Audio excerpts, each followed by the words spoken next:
হাসিনার থেকে কি শক্তিশালী পুলিশ এখন আছে? আপনারা যদি আমাদেরকে বাধা সৃষ্টি করেন, যে তৈরি হন না কেন, যত লক্ষ কর্মী থাকুক না কেন, আমার কিচ্ছু আসে যায় না। আমি একা আপনাকে প্রতিরোধ করবো। সারা বাংলাদেশে কোন নেতা কর্মীর গায়ে, এনসিপির নেতা কর্মীর কোনো গায়ে কাউকে যদি বাধা দেওয়া হয়, ভয় দেখানো হয়, আমি আপনারা ছাড়বো না। আপনারা যদি আপনি করেন, আমরা কোনো বাধা দেবো। জনগণ যাকে বেছে নেবে তাকে নিয়ে আমরা নির্বাচন করবো, ঠিক তো? আপনাকে যদি জনগণ বেছে নেয়, আমরা বাধা দেওয়ার, জনগণ যদি আমাদেরকে বেছে নেয়, আপনারা বাধা দেওয়ার। আপনারা যখন বাধা দিতে যাবেন তখন আপনারা ভ্যানিশ হয়ে যাবেন। যারা বাধা দিতে আসবে তারাই ভ্যানিশ হয়ে যাবে। আপনার বড় বাধা তো আমরা অতিক্রম করে আসছি। আমরা বুলেট পেরিয়ে আসছি, গ্রেনেড করে আসছি, মারামারি করে আসছি, পুলিশের সাথে মারামারি করে আসছি। হাসিনার থেকে কি শক্তিশালী পুলিশ এখন আছে? এখন পুলিশ গণতান্ত্রিক পুলিশ।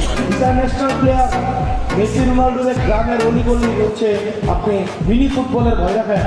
চলেন আমরা সবাই মিলে নির্বাচনের পরিবেশটাকে সুস্থ রাখি, নির্বাচনের পরিবেশটাকে আমরা